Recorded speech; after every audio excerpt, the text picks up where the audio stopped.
Pois bem, boa noite a todos, né? Essa é a aula de Direito Penal 4, turno da noite. Hoje é dia 26 de junho, 25, aliás, e vai ser a última aula que nós vamos falar sobre crimes contra a dignidade sexual. É um dos títulos mais importantes que nós temos aí para tratar nesse semestre. Eu disponibilizei para vocês, né, dois vídeos, um era do Fantástico sobre atos praticados pelo João de Deus e um outro, né, do YouTube, da uma vítima, suposta vítima de um estupro, a Mariana Ferrer. Algum comentário, pessoal? Vocês conseguiram assistir? O que acharam lá dos relatos do caso do João de Deus? A situação da Mariana Ferrer? Algo a dizer, assim, que chamou a atenção de vocês?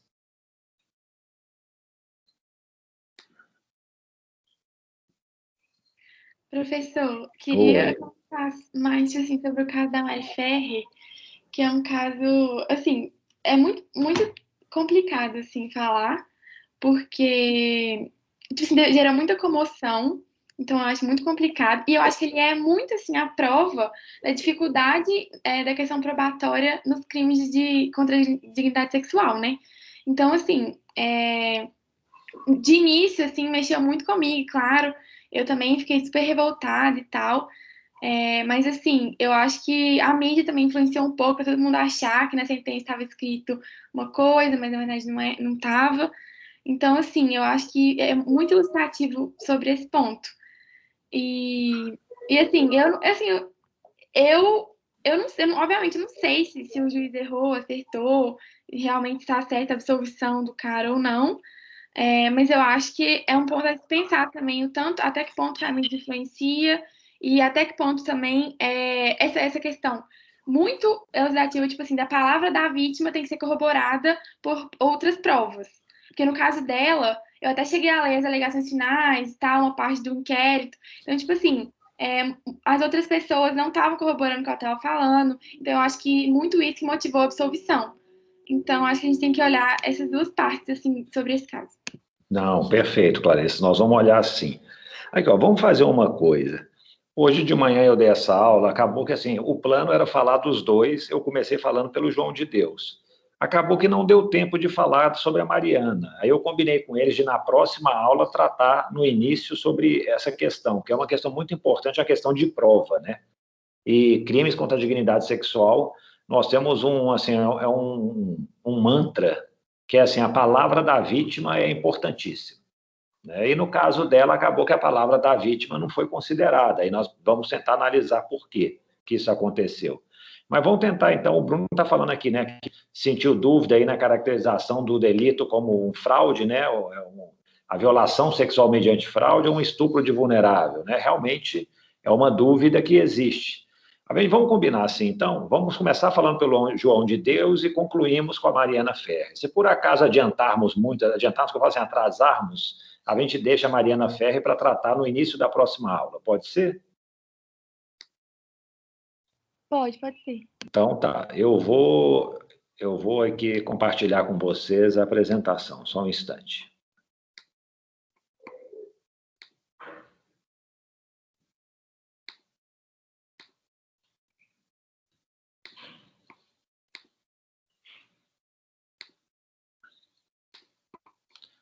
Pronto, já vai aparecer aí.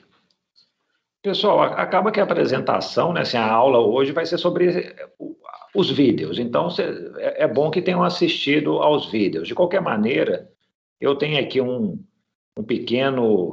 colinha assim que vai ajudar na identificação aí das situações, sobretudo no caso do João de Deus, né? Porque assim foram 6 vítimas que relataram fatos e aí para, né, tentar contextualizar, lembrar cada uma delas. Então vamos lá. E cada caso eu vou tentar comentar alguma coisa de direito penal, direito processual penal, para a gente ir contextualizando, tá bom? Então, assim, o primeiro caso, eu não sei se vocês se recordam, mas qual que era a situação? Era uma vítima, né, que ela falou que ela tinha 11 anos de idade. Quando ela prestou as declarações lá para o Fantástico, ela já tinha 41 anos, ou seja, né, 30 anos de diferença entre a data do crime. Ela alegou que foi estuprada 10 vezes, né? E aí foi essa a situação. Aí lá aqui no vídeo, né, eu perguntei a vocês, qual crime foi praticado contra esta vítima? Quem se habilita? O que lembra aí o que foi respondido?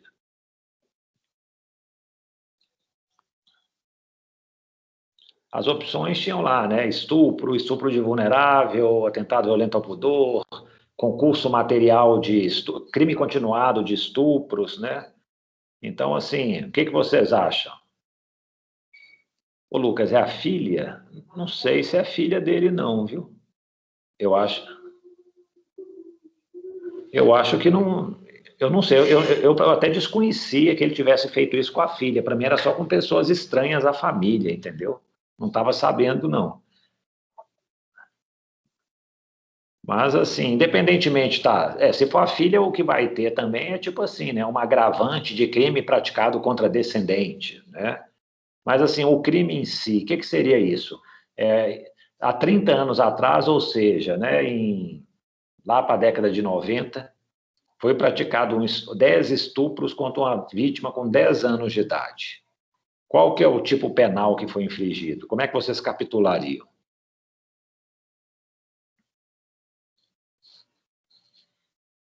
Ninguém arrisca?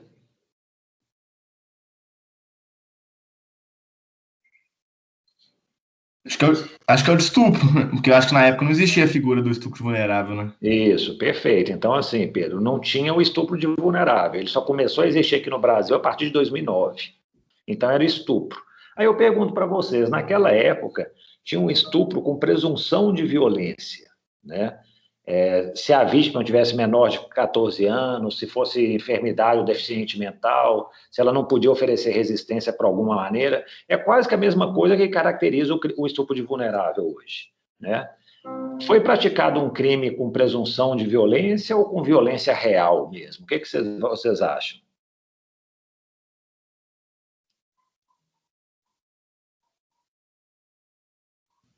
Acho que com presunção. Acontece o seguinte, quando se pratica com a presunção de violência, em tese, assim, não houve uma resistência da vítima. Ela consentiu, mas ela não tinha capacidade para consentir. Então, eles falavam assim, ó, Oi?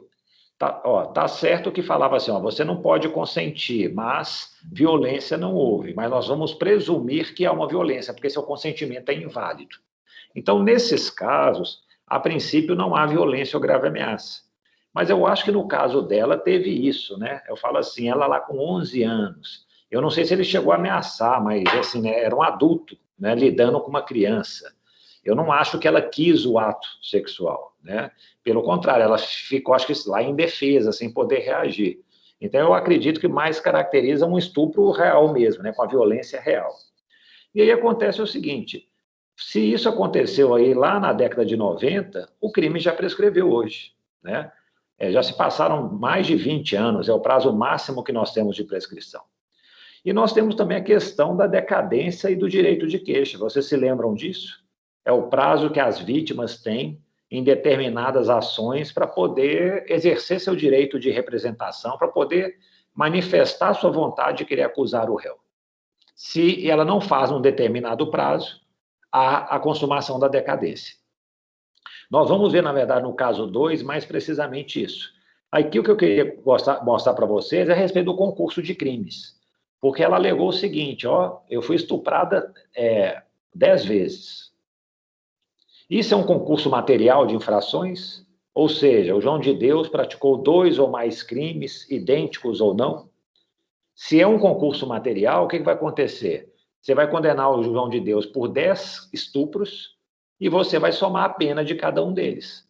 A pena lá na época, né, década de 90, né, mais precisamente, na década de 90, era uma pena que variava de 6 a 10 anos, como vai hoje. Então, assim, a princípio, se ele pegou uma pena mínima de 6 anos, ele pegaria 60 anos pelos 10 estupros. Nós temos também, além do concurso material, o concurso formal. O que é o concurso formal? Diferentemente do concurso material, que são 2 condutas, né, 2 ou mais condutas, no concurso formal é uma única conduta, uma única ação ou omissão. Então, o exemplo clássico qual que é? Uma pessoa pega uma pedra para danificar o patrimônio público. Então, joga a pedra, cometeu um crime de dano. Só que houve lá os estilhaços bateram lá numa pessoa que estava próxima, provocou lesão corporal, uma lesão corporal culposa. Então, o que acontece nessa situação? Ele responde por um dano doloso e por uma lesão corporal culposa, com uma única ação. Ou seja, 2 crimes, né, que resultam de um único ato. O que vai acontecer? A lei fala, você não vai somar a pena dos 2 deles, vão dar um desconto para ele. Ele não praticou 2 condutas, ele praticou uma só, que gerou 2 resultados. Vamos aplicar a pena mais grave, no caso, dependendo se a lesão é culposa, né, o dano vai ter uma pena maior. Então, vai aplicar a pena do crime de dano aumentada de 1/6 à metade. Nós temos também uma outra figura do concurso formal, só que assim, não é bem concurso formal, não, é um concurso formal imperfeito. É uma única ação. Só que o agente, ele tinha a intenção de cometer vários crimes com essa ação. Aí eles falam assim, desígnios autônomos. Um exemplo clássico é o que eles falam, e isso aconteceu mesmo, né, nos campos de concentração na Segunda Guerra Mundial. Um soldado alemão, ele colocava em fila judeus, dava um tiro, atravessava a cabeça de 3, 4 pessoas, matava 3, 4 pessoas, com uma única ação. Era um concurso formal, a princípio, uma única ação, com vários resultados, com vários crimes. Mas, porém, quando ele fez aquilo, ele já tinha uma intenção, desde o início, de cometer crimes contra vítimas diferentes. Né? Havia um dolo para cada uma daquelas vítimas. Então, o que acontece? O Código Penal vai falar assim, eu vou tratar esse concurso formal como um concurso material de crimes, vou somar as penas. E uma terceira modalidade que nós temos, pessoal, fiquem à vontade, para perguntar, se tiver alguma dúvida, é o crime continuado. O que vai ser o crime continuado? Fala que é uma causa de aumento de pena, gente, mas para mim é causa de redução de pena. O agente com mais de uma ação, é um concurso material, ele cometeu várias infrações. Em tese tinha que somar tudo. Só não vai somar por quê? Porque os crimes são da mesma espécie, e quando se fala mesma espécie, é o mesmo tipo penal. E o crime foi cometido em circunstâncias muito semelhantes. Então, vejam vocês, um agente invade um condomínio de luxo, ele sai furtando 5, 6 casas do condomínio que estavam lá vazias. Ele cometeu 6 furtos, todos previstos no artigo 155 do Código Penal, crimes da mesma espécie. A condição de tempo foi semelhante? Foi, questão de horas. O lugar é o mesmo? Era o mesmo. E a forma de execução? Da mesma maneira. Ele só entrou em casas vazias, que não tinha nenhum movimento de moradores, nada. O que vai acontecer? Ele vai responder pela pena de um furto, aumentada de 1/6 até 2/3. Existe uma tabelinha na jurisprudência brasileira. Eles falam o seguinte, se você cometeu 2 infrações iguais em mesmas circunstâncias, aumenta a pena de 1 mais 1/6. 3 infrações, a pena de 1 mais 1/5. 4, pena 1, até chegar a 2/3. Se você cometeu 7 infrações, você vai até 2/3. Então é o seguinte, se você cometeu 10 infrações, o limite são 2/3. Se você cometeu 20 infrações, e às vezes acontece, pessoal, por exemplo, uma sonegação de tributos que o réu, todo mês, durante 2 anos, ele deixou de pagar os tributos. São 24 meses de crime, 24 crimes praticados. Mas o máximo que você aumenta a pena são 2/3. Existe uma figura assim, especial do crime continuado, que é o seguinte, é um crime doloso, vítimas diferentes, houve violência ou grave ameaça, a pena não vai aumentar só até 2/3, não. A pena aumenta até o triplo. Para que se aplica isso aqui? Aplica, por exemplo, para um roubo, para um estupro, para um homicídio que tenha vítimas diferentes. E você pode, assim, aí fica aquela questão, a liquidação, né, pessoal? Se eu matar até 3 pessoas, eu acho que a pena está até justa. Eu vou aumentar, eu fixo uma pena e posso aumentar até o triplo. Agora, se eu matei 10 pessoas, eu vou estar pagando como se fosse só contra 3 vítimas. Fica 7 aí de liquidação. Então, eu falo que o crime continuado é mais ou menos isso, uma liquidação. Né? Mate 10, pague 3. E aí, né, eu estou vendo o Bruno falando aqui, o caso da menina aí do João de Deus. Eu concordo com ele, acho que foi uma continuidade delitiva. As circunstâncias de tempo era a mesma, o lugar de execução também, né, a forma de execução. O crime era da mesma espécie? Sim, ela falou que foi estuprada, né, conjunção carnal, 10 vezes. Então, vai se aplicar uma continuidade delitiva. O que pode acontecer no caso dela? É um crime doloso? É uma vítima diferente? Não é. Então, não se aplica aqui o regime especial. Vamos aplicar, então, aqui a modalidade padrão do crime continuado. É mais de 2 crimes? Sim. Mesma espécie? Sim. Então, vou aumentar a pena até 2/3. Então, provavelmente, imagine, o João de Deus, se ele fosse um réu primário, ele ia pegar 6 anos, aumentado de 2/3, que seria mais 4 anos. Né? Pegaria... É isso mesmo, gente?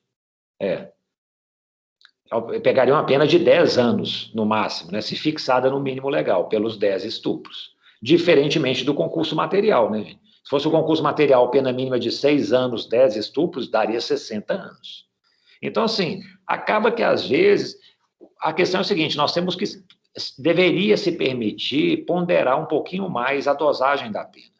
Eu acho que, por exemplo, uma pena de 60 anos pelos 10 estupros contra a mesma vítima, eu acho que está muito. Né? Mas também uma pena, talvez, né, que de 10 estupros aumentada apenas de 2/3, acho que está pouco. E o pior é quando são aqueles crimes que envolvem vítimas diferentes, né? Vejam vocês, o que vocês me chutam aí? Isso é um caso real. Lá em Curitiba, uma questão relacionada ao tráfico de drogas, um agente matou 5 pessoas, uma delas estava grávida, ele ainda tentou matar outras 2. Ou seja, 7 homicídios, 5 tentados, 5 consumados e 2 tentados. Qual que é a pena que ele mereceria? O que vocês acham? Lembre-se, uma pena de um homicídio simples vai de 6 a 20 anos. Um homicídio culposo vai de 12 a 30... qualificado, né? Homicídio qualificado, 12 a 30 anos. O que vocês acham aí que seria uma pena razoável para um caso como esse? Fazer aí uma matemática rapidinho.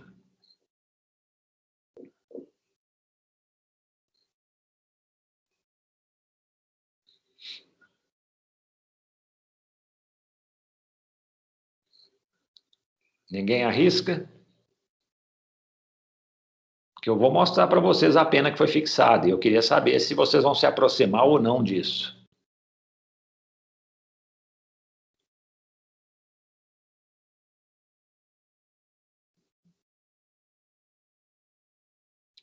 Na realidade, se eu não me engano, o relator do julgamento no tribunal, foi o Tribunal de Justiça do Paraná, ele reconheceu que acho que foram homicídios simples, ou seja, penas de 6 a 20 anos.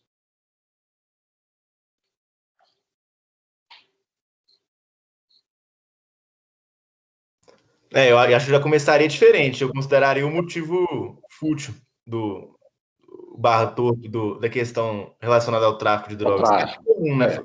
Aplicar qualificador nesse caso. Eu vou até procurar esse acórdão, eu tenho ele, acho que até aqui no meu computador, nos meus arquivos, para saber mesmo, porque sabe qual que foi a pena estabelecida, gente? Aqui, ó, 25 anos e 2 meses. Então eu falei, para chegar numa pena dessa, acho que o homicídio tem que ser simples, porque se for qualificado, a pena mínima já é 12, né? Aí você multiplica por 3, já vai para 36, se fosse pelo triplo, né? Pelo concurso formal, a pena se aumentar... Concurso formal, não, o crime continuado, né, Bruno? Pelo crime continuado, realmente, a pena aumentar até 3 vezes. Né? Então, imagina, você colocar a pena mínima do homicídio qualificado, 12 anos. Tem aí não sei quantas vítimas. Vamos multiplicar por 3, 36. Eu não sei como é que ele chegou a 25 anos e 2 meses. Mas o que acontece, pessoal? Essa que é a questão. Não é que eu quero que... vamos aplicar penas altíssimas que vai resolver o problema do Brasil. Não é isso. A questão é...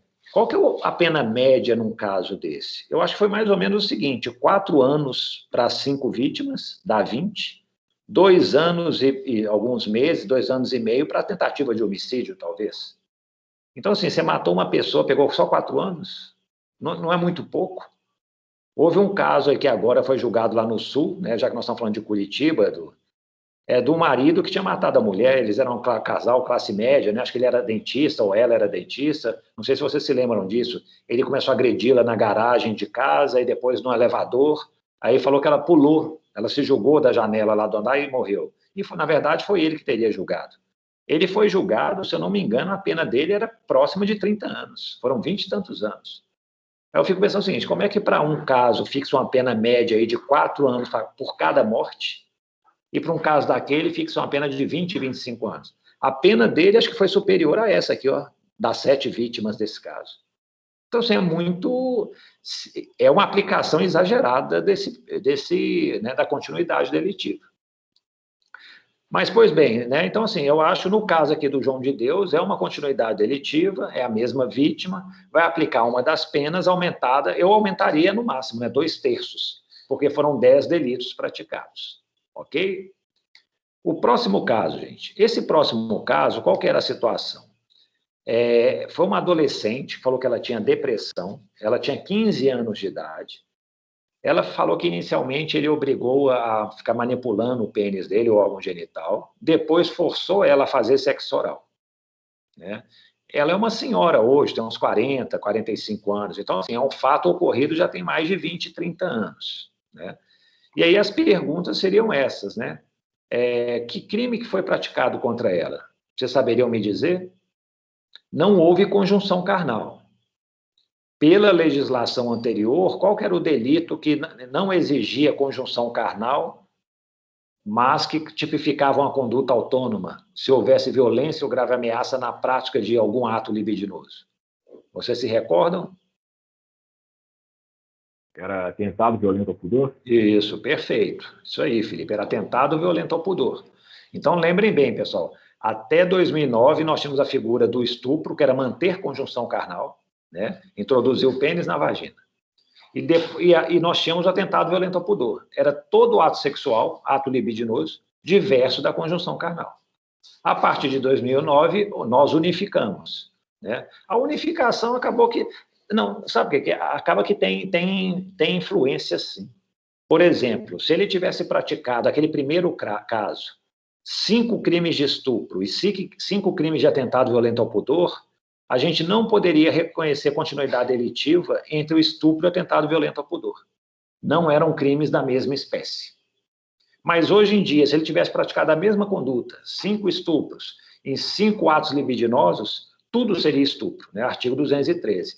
Seria possível reconhecer a continuidade delitiva, né? Se esse fato tivesse ocorrido hoje, né, eu acho que eu já respondi. Qual que seria a capitulação? O atentado violento ao pudor, ele foi incorporado ao estupro, né? Então, hoje, tudo vai virar estupro.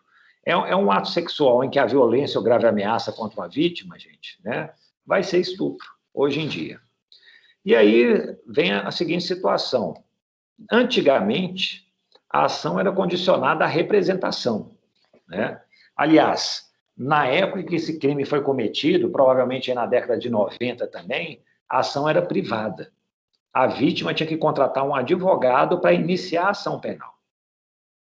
Se ela não tivesse dinheiro, o que era na maioria dos casos, se permitia que ela fizesse uma representação. Então, ela vai lá no Ministério Público, vai lá na polícia e fala que, ó, eu quero processar fulano. Pronto. Tomaram a manifestação de vontade dela, começava a investigação, começava o processo criminal. Hoje nós estamos na ação pública incondicionada, né? Mas, assim, como na época dependia da manifestação da vítima, entra em ação, então, a decadência. O que é a decadência? É quando você deixa passar um tempo e que a lei dispõe para você para manifestar seu interesse em processar alguém e você não faz nada. Foi o que aconteceu com a maioria das vítimas do João de Deus. Na época, os crimes tem muitos crimes antigos, elas preferiram engolir aquilo, não levar adiante, talvez não tenham comunicado isso a ninguém. E aí, o que aconteceu? Existe um prazo de 6 meses, essa é a regra, contado do dia em que o crime ocorreu. Na verdade, assim, no dia em que a pessoa soube quem é o autor do crime. No João de Deus não tem muita dúvida, né? Ele atacou as vítimas, elas já sabiam naquele dia quem era o autor, né? Então, o que vai acontecer? Na ação penal de iniciativa privada e na pública condicionada à representação, elas teriam 6 meses para agir. Se não agiram, vai ter a decadência. O João de Deus não pode mais ser processado, né? E é interessante que tem uma seguinte previsão. No primeiro caso, a vítima tinha 11 anos. Nesse segundo caso, a vítima tinha 15 anos. Os pais que tinham que tomar a iniciativa, né? São os representantes legais dela. Se os pais não fizessem nada em 6 meses, eles não iam poder tomar mais nenhuma providência. Mas a lei prevê uma dupla representação. Ela fala o seguinte, ó, quando a vítima completar 18 anos de idade, né, se tornar um adulto, um capaz, ela vai poder exercer a representação ou o direito de queixa em 6 meses. Não fazendo isso, aí decaiu mesmo, aí ninguém pode fazer mais nada. Então, assim, essas regras ainda vigoram, viu, pessoal, da decadência. Se uma ação começa por representação, tem que observar esse prazo. Não vale mais para os crimes contra a dignidade sexual, a maioria deles, né? São ações públicas hoje incondicionadas, não depende de vontade da vítima. Mas, por exemplo, um crime de ameaça. O crime de ameaça depende de representação. Se você foi vítima de uma ameaça, ficou 6 meses sem fazer nada, você perdeu o prazo. Você tinha 15 anos na época, seus pais não fizeram nada, seus pais perderam o prazo. Você atingiu 18 anos de idade, não tomou nenhuma providência, também decaiu do direito, né? Passados 6 meses. Tá claro, pessoal? Podemos avançar? Se tiverem alguma dúvida, me falem. Esse terceiro caso, esse é da coreógrafa holandesa, né? O que aconteceu? Foi ela, gente, que colocou a boca no trombone, né? As brasileiras mesmo, elas não falaram nada, mas essa estrangeira que veio aqui, ela falou que chegou lá na sala com o João de Deus, ele pediu, começou a manipular o pênis dele, né? Ela começou a manipular o pênis dele, assim, ele forçando. Depois ele virou ela de costas, introduziu o pênis por trás. Não se mencionou a data de quando isso aconteceu, mas é uma data relativamente recente, não é coisa antiga, não, né? Então, assim, que crime que se praticou? Isso aí foi depois de 2010, né? Tem menos de 10 anos. Que crime que foi praticado contra ela? É estupro, né? Manipulação de pênis é estupro, hoje em dia, né? Introdução do pênis na vagina é estupro também, né? Mas aí a questão é o seguinte, eu quero abordar aqui o tema que foi o Lucas, né? O Bruno que mencionou. Isso é um estupro comum? Isso é uma violação sexual mediante fraude? Ela foi lá pedindo um tratamento, se enganou e foi vítima da agressão sexual? Ou isso é um estupro de vulnerável? O que vocês acham? Podemos falar que ela estava numa posição de uma pessoa vulnerável? Ou ela foi vítima de uma fraude? Acho que de vulnerável não, né? Mas estupro mediante fraude, eu acho que dá para falar nesse sentido, sim, mas de vulnerável não. O estupro não, na verdade é violação sexual mediante fraude, né? Tipo assim, não tem violência nenhuma e a pessoa, a vítima, ela é enganada e, né, assim, ela dá o consentimento, é enganada, digamos assim. Mas o criminalmente é estupro, né? Eu falo o seguinte, pelo relato dela, o que parece é o seguinte, ela ficou sem reação. Aquilo era totalmente inesperado para ela. Ela sabia o que estava acontecendo, ela não foi enganada. Ela sabia, deu a entender que ela sabia que aquilo não era um tratamento, nenhum, né? Assim, um tratamento mediúnico, nada disso. Sabia que ele estava se abusando, se aproveitando da situação, mas ela não conseguiu reagir, né? Então, aí a questão é essa, né? Que o Bruno está falando, a vítima estava em estado de submissão total, né? Devido a uma posição religiosa do João de Deus. Isso, Bruno, você acha que chega num estupro de vulnerável? Ela não conseguiria oferecer resistência? É isso? Vai ser um estupro simples? Não houve violência e grave ameaça a princípio, né, pessoal? Parece que não. Né? Ela ficou tipo assim, é outro negócio, ela deve ter ficado em estado de choque e não conseguiu reagir. Eu não sei se vocês leram, depois vocês verifiquem lá no Moodle. Tem um artigo do Guilherme Nutti.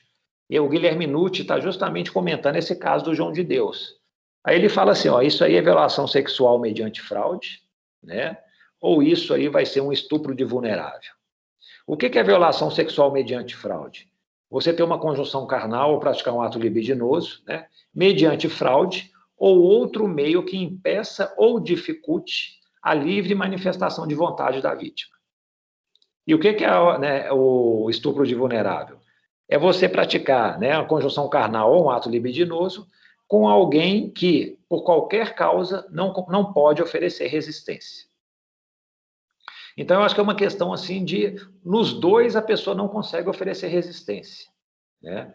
Mas um, tipo assim, normalmente se usa fraude, no outro, né, não se fala qual o meio, mas se presume que a pessoa tem um estado assim de maior submissão, ela não consegue resistir àquela situação, né?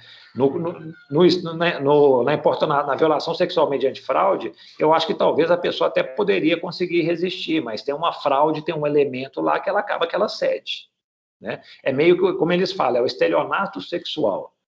Você, né, a pessoa está lá te enganando, tal, querendo obter uma vantagem indevida, você acha que vai ser um bom negócio para você, você é ludibriado, entrega o patrimônio para a pessoa e depois você fala, ó, caí num golpe. Né? A violação sexual mediante fraude seria mais ou menos mais análoga a essa situação do estelionato, né, no aspecto sexual. E aí, o que vocês me dizem?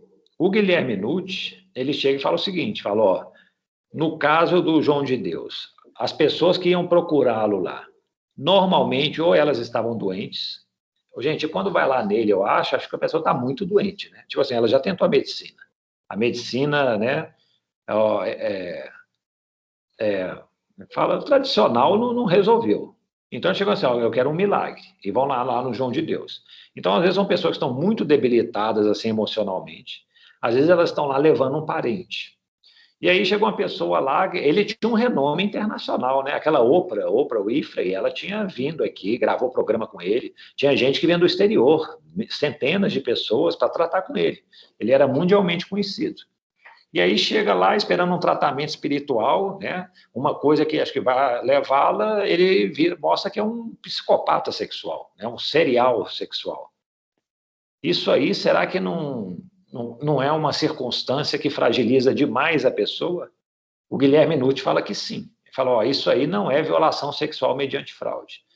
O ponto central aí não foi nenhum engano, uma fraude empregada para obter um favor sexual.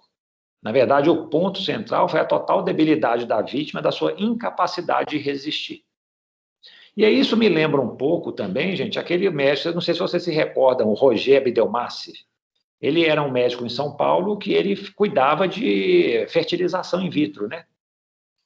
E aí o que acontecia? Algumas vezes ele anestesiava, né, dopava as vítimas e praticava sexo contra elas. Elas nem percebiam.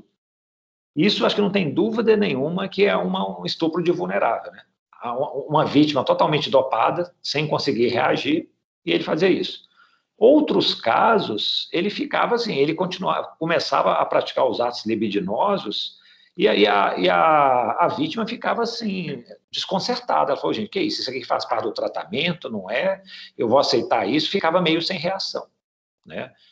Ele era um médico com tratamento de fertilidade, né? O João de Deus era um médico, médium, né? Para tratamento, assim, espiritual de uma pessoa que estava talvez em fase terminal, né?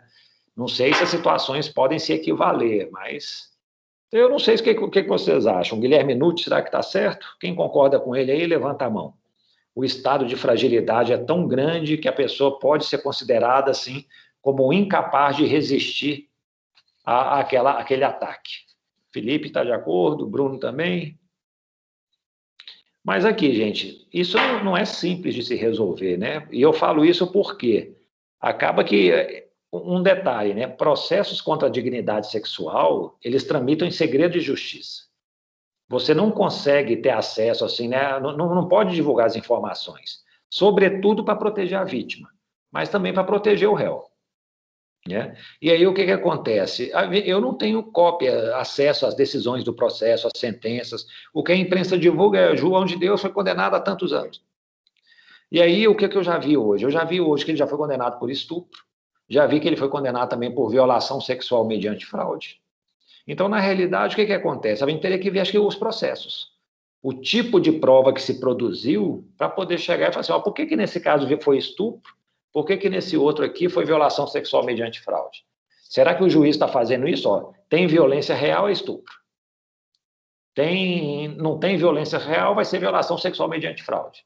Aí talvez o juiz não esteja nem cogitando do estupro de vulnerável, né? Mas também um detalhe, né, pessoal? Pela época que esses crimes foram praticados, às vezes não havia previsão do estupro de vulnerável. Às vezes a própria violação sexual mediante fraude não tinha, né? Não sei, era presunção de violência. Tem que ver caso a caso. Mas essa é uma das questões assim, problemáticas que nós temos nos crimes contra a dignidade sexual. Esse quarto caso, qual que era a situação? É uma menina, ela até, não sei se você se lembra, que ela chegou assim para uma outra moça que estava lá e falou assim, você tá sendo bem tratada aqui? Aí a moça falou assim, começou a chorar. Aí a menina falou assim, eu estou sendo abusada, você também? Aí a moça falou, não, eu também. Ela falou, vamos falar? Aí a moça falou, não, eu estou aqui para ter um filho, meu marido quer muito esse filho, eu vou aguentar isso. E não falaram nada. Ela tinha ido lá no João de Deus com os avós, ela falou que ficou 5 dias sofrendo abusos sexuais, falava que pedia para ele apertar o pênis, né? Ele pedia a ela para apertar o pênis e tudo. Ela foi ameaçada. Ele chegou para ela e falou assim: se você contar isso para alguém, para seus avós e tal, eu vou te matar sua família. E o fato ocorreu em 1992. Eu acho que ela era menor de 18 anos nessa época, né? Aí eu pergunto para vocês, né? Em 1992, qual era a pena máxima do estupro? Né? Recordando um pouquinho, até de 1940 a 1990, a pena foi de 3 a 8 anos para o estupro, 2 a 7 anos para o atentado violento ao pudor. A lei dos crimes hediondos, a partir de 1990, aumentou a pena dos dois. Continuou tendo 2 crimes distintos, pena de 6 a 10 anos para cada um. Em 2009, a Lei 12.015 unificou as 2 figuras e a pena permaneceu a mesma, 6 a 10 anos. O que eu pergunto é o seguinte, na época em que o crime foi praticado em 92, a pena era de 6 a 10 anos. Esse crime já está prescrito? O que vocês me dizem? Vocês se lembram como se calcula uma prescrição? Ou isso aí já é de um direito penal muito esquecido, ultrapassado, que não se lembram mais? Está prescrito já, né? Está prescrito. Porque, assim, né, se for em 92, o prazo máximo de prescrição é 20 anos, né? Então, ele ia falar assim, em 2012 já perdeu, já não pode fazer mais nada. E aí, assim, só para fazer um exercício com vocês. Vejam bem, um estupro praticado contra um menor de 12 anos em 1980. Como é que a gente calcula o prazo prescricional? Pessoal, nós temos 2 critérios para calcular o prazo prescricional. Ou nós vamos considerar a pena em abstrato, e aí a lei fala o seguinte, o máximo da pena em abstrato. É porque o juiz ainda não fixou pena. Então, até antes da sentença, é o máximo da pena. Agora, depois que o juiz na sentença estabelece uma pena, caso condene o réu, esse vai ser o parâmetro para calcular a prescrição. Então, vamos ver, nesses casos aqui, as vítimas não fizeram nada, ou seja, não houve sentença. Então, nós temos que calcular pela pena em abstrato. Então, assim, em 1980, a pena era 3 a 8 anos. O máximo era 8. E aí eu vou na tabelinha do artigo 109 do Código Penal. Lá vai estar escrito assim, de 4 a 8 anos, prescreve em 12. Então, esse crime aqui, de 1980, se a ação não fosse iniciada até 1992, estaria prescrito. Vamos ver aqui agora se mudou alguma coisa. Estupro praticado por menor de 12 anos em 95. Mudou um detalhe. A pena passou a ser de 6 a 10 anos. 10 agora, então, é o nosso marco, a nossa referência. Aí lá na lei, no artigo 109, fala, de 8 a 12 anos, né, 10 está incluído, prescreve em 16. Então, esse crime aqui, ele prescreveria em 2011. Se não tivesse ajuizado a ação até 2011, já não podia ajuizar mais. Um estupro praticado, vejam bem, todo mundo com 12 anos, mas vocês notam que assim, a pena foi sendo agravada ao longo dos anos. E como consequência, o que é? O prazo de prescrição também aumentou. Hoje, quem tem 12 anos e é estuprado, 2015, é um estupro de vulnerável, pena de 8 a 15 anos. O 15, o máximo, vai ser minha referência de pena. Eu vou olhar a tabelinha e falar até 16 anos, de 12 a 16, prescreve em 20 anos. Então, esse crime estará prescrito em 2035. Então, ainda tem muito tempo para poder processar o réu. E aí, o atentado violento ao pudor em 1980, a pena era de 2 a 7 anos, né? Um crime de 4 a 8 prescreve em 12 também. E a tentativa de estupro, 2020. O estupro hoje é de 6 a 10 anos, pena de 10, só que é um crime tentado. Então, como é que eu calculo a prescrição? Eu tenho que pegar o crime tentado, a pena máxima 10 anos, eu tenho que reduzir, a redução da tentativa é de 1 a 2 terços. Eu tenho que fazer a menor redução, porque se eu fizer a menor redução, eu mantenho a pena no mais elevado nível possível. Então, eu reduzo em 1 terço. Aí eu vejo qual pena que dá 10 anos, 1 terço, vai dar aí uns 6 anos e pouco. 6 anos em pouco vai prescrever em 12 anos. Gente, depois a gente pode até ter uma aula sobre prescrição, entendeu? É muito importante. E eu falo que é muito importante porque, nossa, eu acho que é 30%, 40% dos processos penais no Brasil prescrevem. Se você sabe prescrição, você resolve 30% dos processos no Brasil. Porque esse que vai ser o destino final desses casos. Eu estava lá aplicando, né, a questão da administração da justiça no Tribunal de Justiça do Piauí, aí tinha uma vara criminal que me mostrou em 2020 as sentenças proferidas ao longo do ano. 45% dos processos prescritos. Eu falei, gente, isso é o cúmulo da ineficiência. Imagina, em cada 10 processos, 5 vão para o lixo. É desperdício de investigação, de trabalho do Ministério Público, de trabalho da Justiça, porque é um nada jurídico, né? A prescrição, infelizmente, é isso. Vamos avançar. Um detalhe, né, pessoal? Essa é uma regra especial da prescrição. Foi introduzido numa data mais recente, assim, né? Já tem quase 10 anos, mas não tinha em 1940. O que se afirma aqui? É criança e adolescente vítima de dignidade sexual, a prescrição não começa a correr até que ela complete 18 anos. Então, assim, houve um crime de estupro praticado contra um menino de 5 anos. Enquanto ele não fizer 18 anos, o crime não está prescrito. Então, assim, é uma regra específica para talvez, assim, às vezes o crime, né, gente, ocorre dentro de casa. Então, ninguém falou nada, a criança não fala nada, aí a criança se tornou um adulto e quando ela quer tomar uma providência, não, o crime já prescreveu. O crime foi praticado quando ela tinha 5 anos, passaram-se 13 anos até ela completar 18.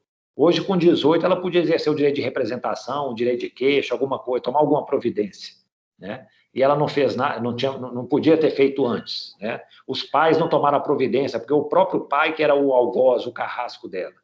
Então, assim, isso era uma coisa que beneficiava muito os agentes delinquentes. Então, para tentar, né, resolver essa situação, eles estabeleceram essa regra específica. A vítima tem que completar 18 anos para começar a correr a prescrição. Ok? Estamos acabando, né? Só faltam mais esses 2 últimos casos. Esse aqui, gente, foi o seguinte. Na verdade, uma moça foi lá para pedir ajuda para a mãe, que estava com câncer. O João de Deus, ele tentou enfiar a mão nas calças dela, e ela não permitiu. Esse fato ocorreu em 2006, e a mãe morreu 2 meses depois. O que acontece, gente? Por isso que eu estou falando, quem vai lá no João de Deus, muitas vezes é gente em caso terminal. Esse caso, o 5º e o 6º, as 2 vítimas morreram, né? As 2 pessoas que procuraram a ajuda dele. E você vê uma morte rápida, essa aqui morreu 2 meses depois. O caso 6, ela morreu 4 dias depois. Então, elas já estão numa fase, assim, que muito debilitadas, às vezes. E aí, tipo assim, o João de Deus tentou enfiar a mão na calça dela. Isso é crime contra a dignidade sexual? O que vocês me dizem? Sim, contra a dignidade sexual. Sim, Júlia, e qual crime que seria? Como é que você capitularia isso? Acho que é tentativa, né? Um estupro tentado. Será que... É isso. Tipo assim, como nós vamos saber se é um estupro tentado, né? A execução tem que ter iniciado. Será que a gente conseguiria, por esse ato que ele tentou fazer, tentar enfiar a mão na calça, já presumir que ele estava querendo cometer um estupro? Assim... Não, e até pode. Eu falo assim, se a gente for pensar o estupro como uma conjunção carnal, talvez fique mais difícil imaginar, né? Mas se for um estupro, por exemplo, um sexo está querendo enfiar a mão para tocar as partes sexuais da vítima. Ele estava quase consumando, né? Foi impedido. Eu pergunto para vocês o seguinte, isso aí não poderia ser aquela importunação, importunação sexual, artigo 215-A? Praticar contra alguém sem sua anuência, ato libidinoso com o objetivo de satisfazer a própria lascívia. Ou não, isso é uma tentativa de estupro mesmo? Não, eu acho que se encaixa mais nesse 215-A, né? Porque esses de que uma pessoa masturba a outra sem permissão se encaixa nisso, então... E acaba que também é o seguinte, eu nem sei se seria a forma consumada, né? Talvez fosse uma forma tentada da importunação sexual. Ele tentou praticar um ato libidinoso sem a anuência da parte contrária. Né? Talvez esse seja o enquadramento. Sinceramente, sabe o que aconteceria num caso desse? Acho que não faria nada. Eu acho que ele teve tantos casos mais graves, né, de estupro realmente consumado, atentado violento ao pudor, estupro de vulnerável. Acho que tem tanta acusação que acho que essa aqui perderia em termos de força, não sei. De qualquer maneira, a vítima chegou e falou assim, eu estou querendo lá em Abadiana prestar queixa contra ele. O que ela falou está correto? Eu vou lá prestar queixa? Vocês, como futuros advogados, bacharéis em direito, né? Nós somos técnicos jurídicos. Ela falou corretamente isso? Uma ação pública condicionada à representação. O que acontece, gente? Nós temos como técnicos, né? A gente está numa área técnica, um médico atua na sua área técnica, o engenheiro, né, é o técnico da sua área, nós somos os técnicos aqui das leis, né? Então, como é que é a expressão correta que a gente tem que utilizar? Queixa é uma ação penal de iniciativa privada. Você precisa contratar um advogado para ele elaborar uma petição inicial que se chama queixa. Ele vai estar acusando alguém numa ação privada. Denúncia. Eu vou lá denunciar a coisa. Quem faz a denúncia é o Ministério Público. Denúncia é a ação penal pública feita pelo Ministério Público, é a petição inicial. Se a gente vê lá no Código de Processo Penal, lá fala, a denúncia ou a queixa precisam ter os seguintes requisitos. E lá fala os requisitos da petição inicial. Então, lembre-se disso sempre. Queixa e denúncia são peças processuais. Agora, se eu vou lá na polícia comunicar o crime, o que eu vou fazer? Eu vou fazer uma comunicação, eu vou fazer uma representação, eu vou fazer uma notícia-crime.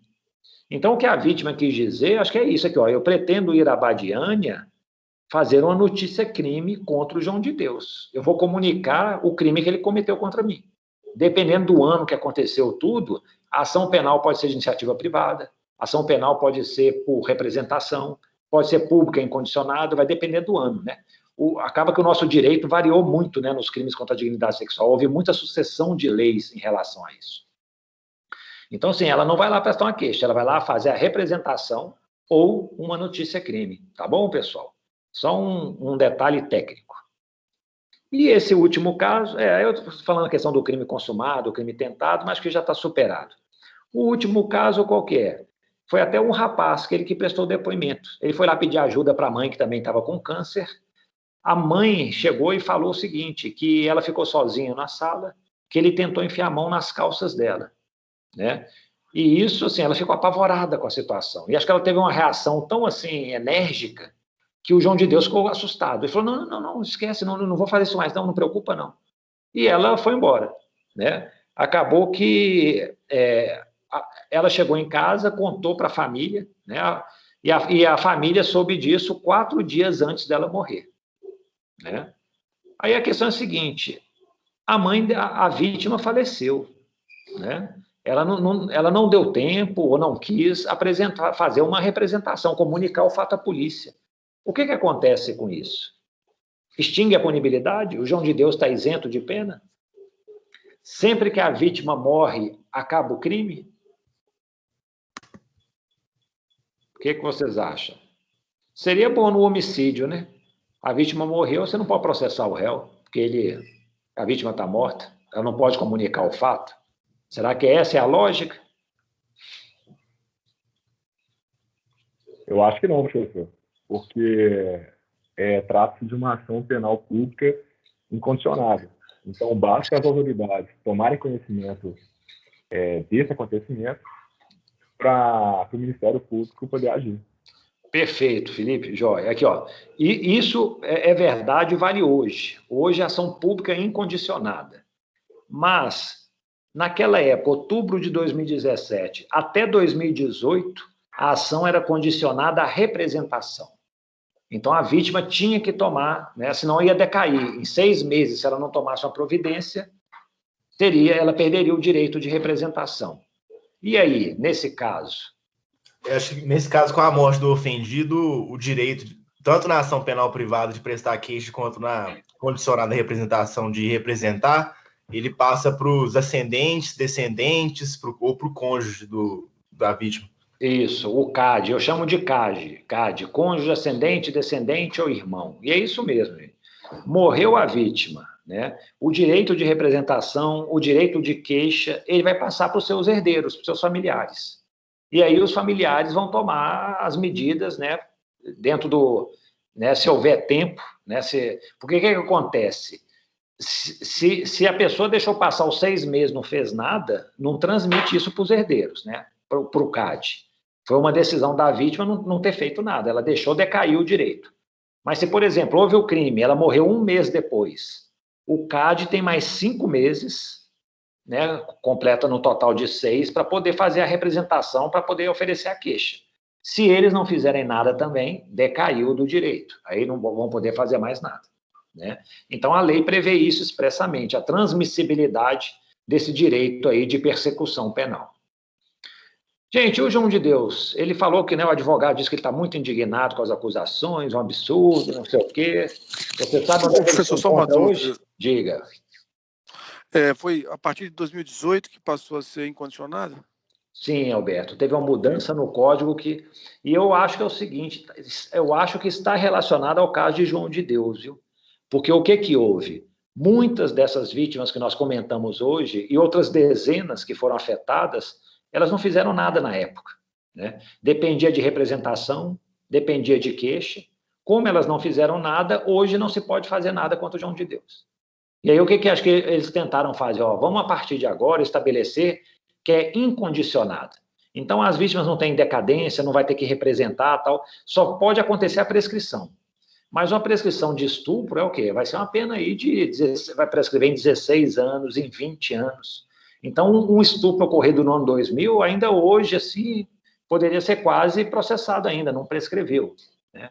Então, acho que a intenção foi essa. Acho que o que motivou essa mudança tem muito a ver com essa questão do João de Deus. Professor. Ok, obrigado. Nada. Naquele caso do Michael Jackson, que os meninos denunciaram depois daquele documentário do Neverland, Sim. Na verdade, eles perderam o direito à queixa na época, porque foi bem depois deles completarem a maioridade e tudo mais. Só que, igual você estava falando que o crime de estupro, a gente sabe na hora quem é o agressor, quem está cometendo o crime. Só que eles alegaram na época que eles entenderam que aquilo era um estupro muito tarde. Sim. E aí, se o direito à queixa deles começava a partir daquele momento, no momento em que eles entenderam que aquilo era um estupro. Tá. Ô, Júlia, você tem certeza que realmente eles perderam o direito de queixa? Perderam, né? Não podiam mais, não. Não. Porque é o seguinte, lá, eu estou achando curioso, porque nos Estados Unidos, na maioria dos estados, né, que a legislação lá é tudo estadual, né, a penal e a processual penal. Eles falam que é imprescritível esses crimes de abuso sexual contra crianças, entendeu? Normalmente. E assim, tem um fundamento? Eu acho que tem um certo fundamento. Fala só, isso é um crime gravíssimo. É uma criança que totalmente indefesa, ela sofre uma coisa, é um dos mais bárbaros crimes. Pode afetar o resto da vida dessa pessoa, né? Dependendo do tipo de ato a ser praticado. Então, assim, eles consideram como imprescritível, assim como o homicídio. Eles também falam que o homicídio é a coisa mais grave que tem. Você acaba com a vida de uma pessoa, dependendo, você destrói a família inteira dessa pessoa, né? Então, isso é um crime muito grave, vai ter que responder pelo resto da vida. Então, assim, não sei por qual razão, talvez a lei específica lá, eles perderam. Essa argumentação deles, o problema são as exceções, né, Júlio? Eu assim, não, eu não tinha entendimento, só depois que eu soube disso, tal. A lei brasileira tem uma regra, né? Poderia ajudá-los aqui, ó. A prescrição só começa a correr a partir dos 18 anos, né? Lá talvez não tenha uma... Até tinha de maioridade também, só... É porque, na verdade, ele perdeu... Eu esqueci o nome dele, era o que era dançarino dele. Sim. Ele tinha, na verdade, essa prescrição de maioridade também, que ele perdeu, porque, na verdade, ele só foi entender isso depois dele ver algumas denúncias de outras pessoas, né? Sei. Então, foi bem depois da maioridade dele. Aí o problema é esse, é como a imputabilidade penal, ó, 18 anos você comete o crime. Se a gente começar a admitir exceções, não, esse aqui é velhaco, desde os 16 anos ele já matava, já pode ser tratado como adulto. Não, aqui, ó, esse aqui tem 20 anos, mas ele é um bobão, não sai de casa. Assim, não dá, né? São muitas exceções. Quando você começa a ter muitas exceções, a regra perde o vigor. Então, assim, eu acho que nesse caso aí você abriria uma exceção que não... Todas as situações, né, similares, poderia começar a argumentar desse mesmo sentido, que eu não percebi na época, só descobri só depois que eu tive a percepção de que fui vítima de um crime e tal. Olha só, no Brasil, mas também não seria o caso, o direito de representação ou direito de queixa, ele vai decair em 6 meses a contar do momento em que sabe quem é o autor do crime. Mas não é o caso dele, né? Ele sabia, era o Michael Jackson. Ele talvez tivesse alguma dúvida se aquilo era uma infração, né? Será? Eu acho, a alegação dele era exatamente isso. Eu não sabia que era um crime. Mas eu acho que tanto lá quanto aqui acho que não colaria essa argumentação, não, viu, Júlia? Assim, eu sou meio cético em relação a isso, por causa dessas exceções que se criam. Não, eu concordo com isso mesmo, porque dá para colocar em muitas situações isso. Ô, pessoal, e você sabe onde está o João de Deus hoje? Nenhuma ideia? O João de Deus não está preso, né? Não está preso. Ó, eu trouxe esse retrato da Maldivas só para ilustrar, deixar bonito o slide, né? Mas ele não está nas Maldivas, não. Na realidade, o João de Deus ele está em prisão domiciliar. Acho que ele está como a gente, né, pessoal? Todo mundo aqui está mais ou menos em prisão domiciliar, né? Pelo menos até o ano passado, assim, estava todo mundo dentro de casa, né? E é uma coisa assim interessante, como é que no Brasil as pessoas ricas conseguem isso com uma certa frequência, né? A pessoa envelhece, ela fica doente, não tem condição de permanecer num estabelecimento penal, vai para casa cumprir pena, né? Eu acho que isso é uma das coisas que eu acho que no Brasil ainda o crime compensa, né? Nós temos esse caso, aquele Roger Abdelmaci também, um estuprador em série, foi a mesma coisa, problemas de saúde, foi para casa, tal. O juiz Nicolau Neto, não sei se vocês lembram dele, ele cometeu uma fraude milionária na construção de um tribunal regional do trabalho em São Paulo, desviou milhões. Eu lembro que ele estava lá comprando Lamborghini nos Estados Unidos, Miami, viajando, uma vida de rei. Aí ele foi condenado, ficou doente e tal, foi para casa. O Paulo Maluf, mesma coisa, né? Acho que cometeu inúmeros crimes, só que a justiça sempre foi muito ineficiente, não conseguia realmente investigar adequadamente, acusá-lo, processá-lo. No finalzinho da vida ele foi condenado, mas aí prisão domiciliar também. Então, assim, é uma coisa que no Brasil com certa frequência ocorre. E, de certa maneira, né, pessoal, eu acho que, assim, pela gravidade das infrações praticadas, a pessoa chega e fala assim, a sua punição é ficar em casa, eu acho que assim, é desproporcional, né? Vocês podem falar assim, nossa, o professor ele é radical. Não sei se eu sou radical, não, mas eu acho que ele estragou a vida de muitas pessoas, né? Muitas crianças, muitas mulheres jovens, foram dezenas, talvez centenas, e uma prisão domiciliar é o tal negócio, né, gente? É a previsão legal, tem que estar doente, né? No caso dele, ele já tinha doenças, né? Ficou preso, e depois com a Covid, acho que foi um motivo adicional para, né, tentar não mantê-lo no cárcere. Mas essa é a situação. Professor, estou me lembrando aqui, confesso que até tentei achar aqui na internet, que teve uma ligação, uma situação que tentaram até fazer que a juíza que fez essa, enfim, possibilitou, né, essa prisão domiciliar, de alguma maneira tinha ligação com ele, de alguma forma. Estou me lembrando disso aqui agora, mas não estou localizando aqui, tentei pesquisar, não achei. Ligação no sentido de que ela já havia sido, enfim, acho que o filho tinha sido, enfim, trabalhou para ele, alguma teve coisa, um tratamento lá com ele, enfim. É o tal caso, imagina, ó, o filho tratou, ele curou realmente, às vezes a pessoa fica, não. Mas, de qualquer maneira, se ela não tivesse colocado, o Gilmar Mendes teria colocado, né? Acaba que é isso, vai até lá no Supremo Tribunal Federal e aí ele teria direito a isso. É o tal negócio, né, pessoal? Se a lei prevê, vamos gozar esse direito, né? O grande problema também é a desigualdade, né? Eu acho que deve ter muita gente pobre, em condições de saúde muito precárias, que sequer se cogita que elas vão para uma prisão domiciliar, né? Para essas aí, o rigor da lei, né? Infelizmente. Então, assim, o que eu não gosto muito são esses tratamentos diferenciados. Você condenou 7 homicídios com a pena de 25 anos, e um homicídio, uma pena de 30 anos, mas por que está esse tratamento diferenciado? Tem que ter uma explicação mais lógica para as coisas, né? E, às vezes, quando falta essa explicação, a gente vê que pode ter alguma coisa errada.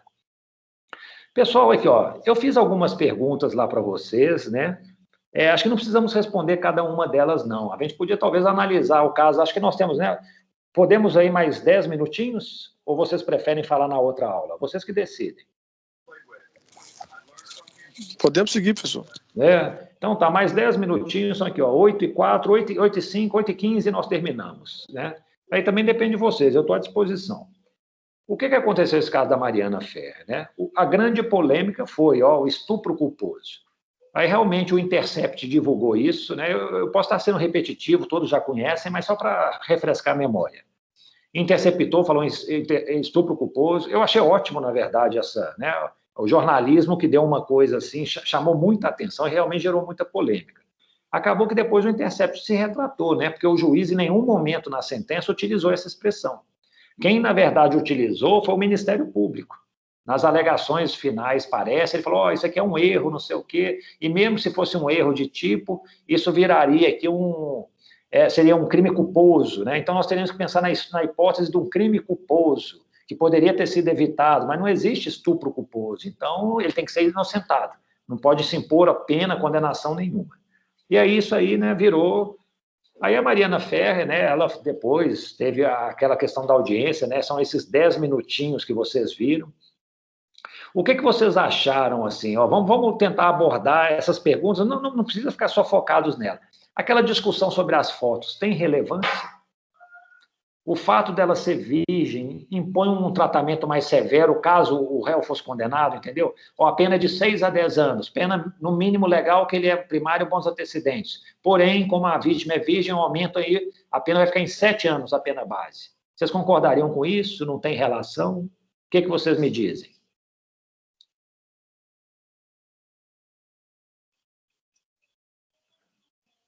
Clarissa, que estava interessada, Clarissa está aí?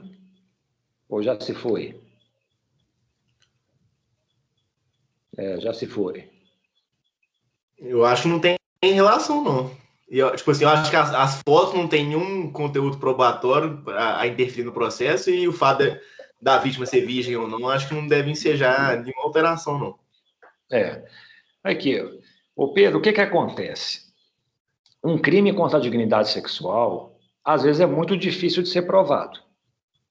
Normalmente não tem testemunha.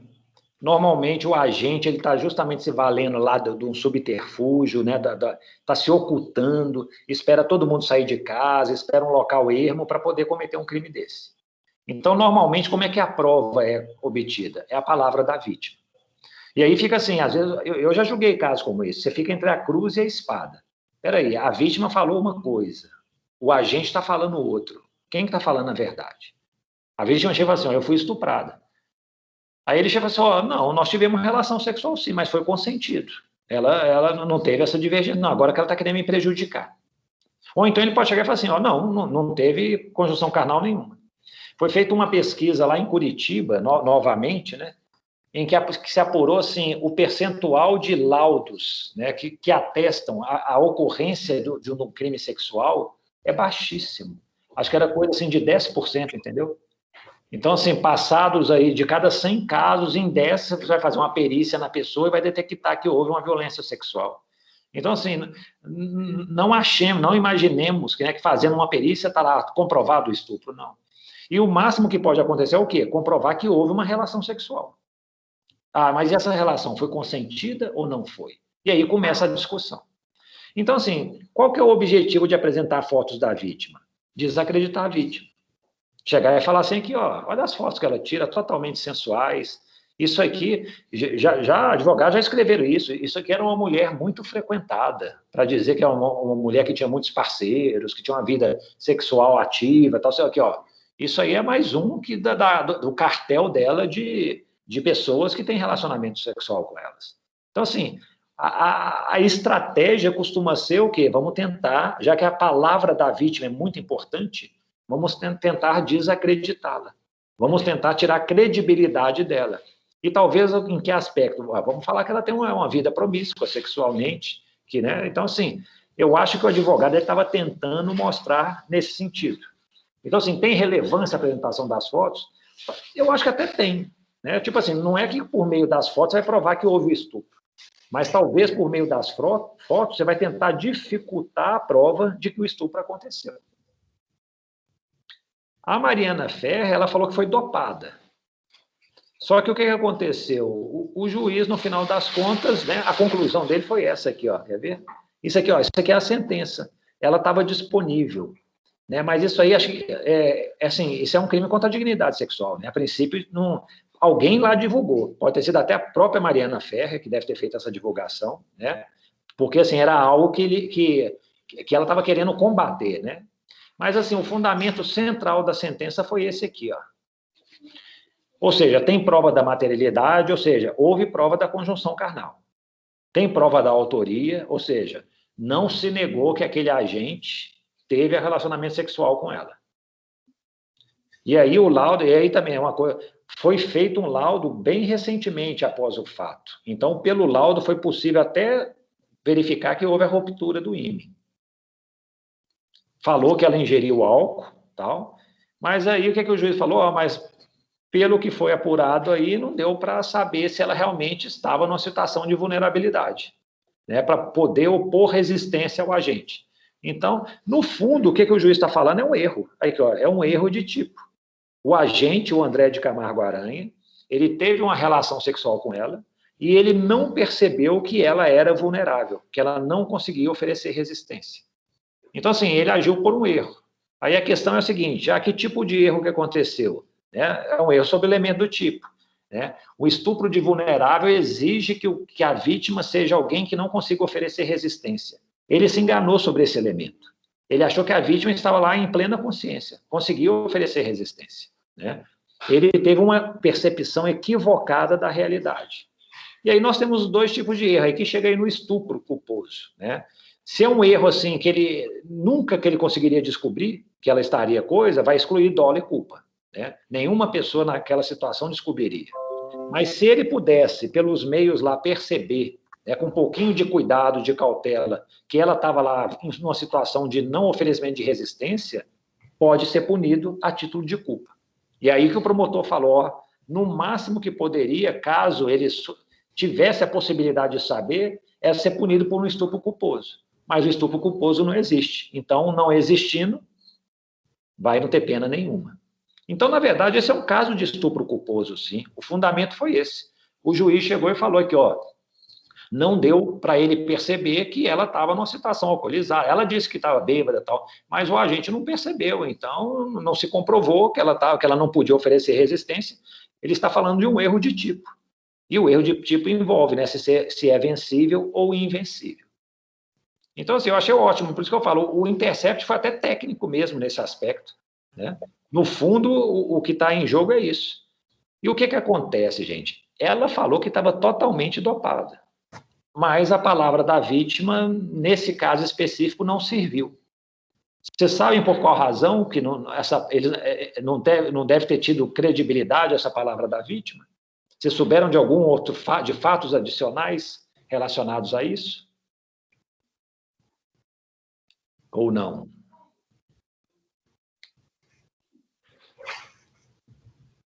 O exame toxicológico? Foi feito um exame toxicológico nela, né? E acabou que o exame toxicológico não detectou nada assim alarmante, entendeu? Então, foi uma das coisas. Outra coisa que houve, o que acontece? Na verdade, tem uma audiência dessa com 3 horas de duração. Eu assisti a audiência toda para ter uma ideia melhor sobre isso. Então, assim, a discussão é muito maior do que esses 10 minutos, né? E aí, outra coisa, ela falou que saiu andando do local onde ela estava, foi para outro local. Aí os seguranças falaram assim, ela estava andando normalmente, não estava trôpega, não tinha nada demais, tudo. Tal. Então, assim, muitas provas estavam... E sabe qual foi também um problema dela, grave nesse caso? A versão das coisas que ela apresentava, às vezes, era muito exagerado. Então, assim, ela chegava e falava assim, isso aqui, lá tem uma organização criminosa que pega virgens para serem vítimas desse tipo de crime, é vendida a virgindade. Assim, não tem nenhuma prova disso. Né? E ao falar isso, acabou que a gente começa assim, não, isso aqui perdeu um pouquinho a credibilidade. Aí chegou para ela e falou assim, o meu vestido ficou sujo de sêmen. Falou, nós vamos fazer um exame nele. Eu falei, não, eu mandei ele para os Estados Unidos. Mas por que você mandou para lá o vestido? Ele falou, não, me falaram para deixar num local seguro, então eu remeti para os Estados Unidos.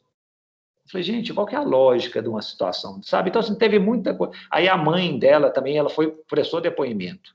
E a mãe começou a falar umas coisas assim também muito assim, um pouquinho sem pé nem cabeça. Então, o que acontece? Eu coloquei aqui numa audiência criminal, né? Nós vamos ter testemunho de acusação, de defesa, perito. Temos também aqui, vai ter o interrogatório do réu, reconhecimento de pessoas, acareação. Mas aqui, num processo contra a dignidade sexual, a palavra do ofendido é a coisa mais importante. Vejam vocês no caso dela, ninguém viu o ato sexual, é só o agente e ela. E aí, o que aconteceu? Eles tentaram desestabilizá-la, desacreditá-la.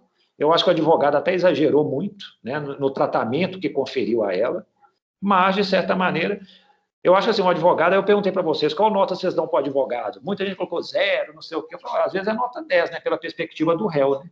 Porque, olha só, ele escrachou a vítima, ele convenceu o promotor pediu absolvição, ele convenceu o juiz de que o cara era inocente.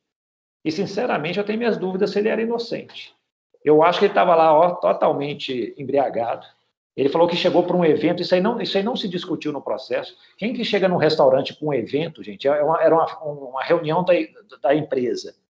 Acho que chegou lá, era meio-dia, 1h da tarde, ficou lá até 10 horas da noite. O que eles ficam fazendo no restaurante esse tempo todo? Aí perguntou, você bebeu alguma coisa? Bebi um copinho de caipivótica. Eu acho muito pouco provável uma pessoa beba um copinho de caipivótica durante 8, 10 horas que esteja numa festa num restaurante. Então, assim, tem muitas coisas. Eu acho que, assim, na verdade, o advogado, ele dominou. Quem vê a audiência de 3 horas, vê que ele domina totalmente tudo. É interessante, ele está lá, depois, se vocês tiverem a curiosidade de ver, no finalzinho tem um interrogatório do réu. Senta-se na câmera o réu, né, de frente para a câmera, o advogado do lado dele, os dois aparecendo. E tem um computador na frente do advogado. Aí o juiz faz uma pergunta, o advogado vai lá assim algumas vezes, digita no computador. Eu falo, gente, o que o advogado está digitando no computador? Eles estão no meio do interrogatório, um ato importantíssimo, era para ele estar totalmente focado nas respostas do réu, e o juiz não falou nada. Eu não tenho dúvida nenhuma que ele estava lá passando as respostas que o réu tinha que falar. Porque advogado que está lá assim, ó, pegando o computador, ele estava o quê? Fazendo outro tipo de petição? Ele estava conversando no WhatsApp enquanto estava defendendo o cliente? Obviamente que não. E é perceptível que tem lá um computador na frente dele e ele toda hora vai lá digitar. Então, assim, ele fez e aconteceu nesse processo. E o que aconteceu foi isso. No final das contas, ela não conseguiu convencer ninguém de que... Eu acho que ela foi vítima realmente de uma relação sexual não muito consentida, porque ela estava realmente num estado alterado, sem perceber a realidade. Mas, por outro lado, o agente talvez não pudesse ter sabido exatamente dessa situação, né? Então, isso é uma dúvida que existe, né? Mas que tudo isso culminou nessa situação, acho que pelo papel que o advogado desempenhou, acho que não tem dúvida, não, né? Tentando desacreditar a vítima o tempo todo e dominando o julgamento. Pessoal, dúvidas, alguma questão? Professor, eu tô com uma dúvida na questão do beijo forçado. Quando que vai configurar a importunação sexual e quando vai ser estupro? Ô Pedro, eu acho que assim, hoje vai ser importunação sexual. Podia ter um problema no passado. Porque o que acontecia? No passado era 8 ou 80. Então, assim, ou você tinha um estupro, ou você tinha uma contravenção que se chamava importunação ofensiva ao pudor. Era uma contravenção penal. Então, assim, você falava lá, um beijo lascívio, né? Um beijo, você passar a mão na vítima. Aí isso é estupro ou vai ser importunação ofensiva? Aí ficava lá, ó, o estupro é uma pena muito severa, 6 anos, também não teve violência nem grave ameaça. Pô, mas a importunação ofensiva, a pessoa nem multa, pagava uma multa, uma coisa muito simples. Então ficava nessa questão. Para tentar solucionar isso, criaram um meio termo, que é a importunação sexual. Então, assim, eu acho que qualquer ato libidinoso que não envolveu violência ou grave ameaça contra a vontade da vítima vai ser isso. Então, um beijo forçado é isso. Passar a palpar a vítima, passar a mão nos seios dela vai ser isso. Eu acho que hoje em dia vai caracterizar sempre esse 215. Acho que para chegar num estupro assim, difícil. O que eu fiquei na dúvida foi o seguinte, supondo que no beijo forçado o agente ele segure a vítima. Isso aí seria uma forma de violência, né? Mas eu acho o seguinte, sim, no passado eu acho que poderia colocar num estupro, entendeu? Mas hoje eu acho que...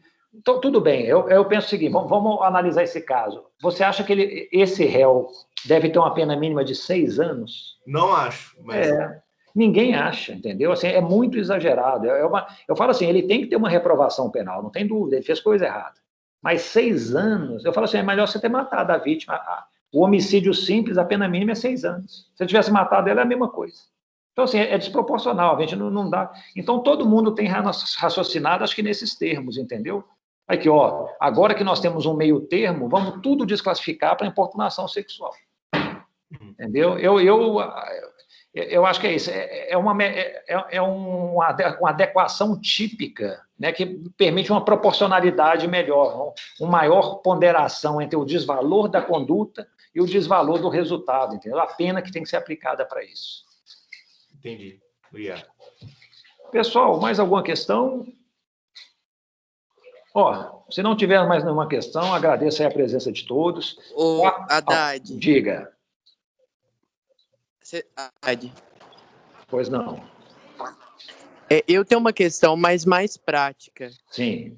Teria como, nas próximas aulas, não sei se isso é possível, se você pode, você disponibilizar o link da aula da manhã, na sexta-feira, ou não tem jeito? Não, tem sim, posso fazer isso. Eu ia até sugerir isso, viu, pessoal? Se vocês quiserem, nós estamos no mesmo padrão. Então, se vocês quiserem acompanhar a aula de manhã e o pessoal da manhã também acompanhar à noite, da minha parte não tem prejuízo nenhum. Eu acho que, como muita gente é do interior, aí a sexta-feira tem usado para voltar para casa e tudo mais, então, assim, seria uma boa. Beleza. Vou só pedir uma gentileza, então. Me lembre, sabe, manda uma mensagem para mim, talvez no dia anterior. As aulas de manhã, na sexta, eu estou fazendo às 8 da manhã. Se quiser mandar uma mensagem aqui, ó, 7h50, pessoal, abrindo a aula aí, manda o link para mim, estou esperando. Eu mando, sem problema nenhum. Tá bom? Não, beleza, então. Obrigadão, Haddad. Tá joia, gente. Ó, quarta-feira nós temos mais uma live, então, às 7 horas. Vai ser realmente dessa vez sobre trabalho escravo. Vem um delegado da Polícia Federal que mexe com isso, acho que lá em Brasília. Ele coordena isso aqui no país. E na sexta-feira que vem nós vamos começar a falar sobre o avanço aí. Se eu não me engano, é crimes contra a família. Eu vou ver lá no nosso calendário, tá? Mas, de qualquer maneira, nos encontramos na próxima sexta-feira. Tá bom, pessoal? Obrigado aí pela atenção. Um bom fim de semana a todos. Obrigada. Obrigado, professor. Boa noite.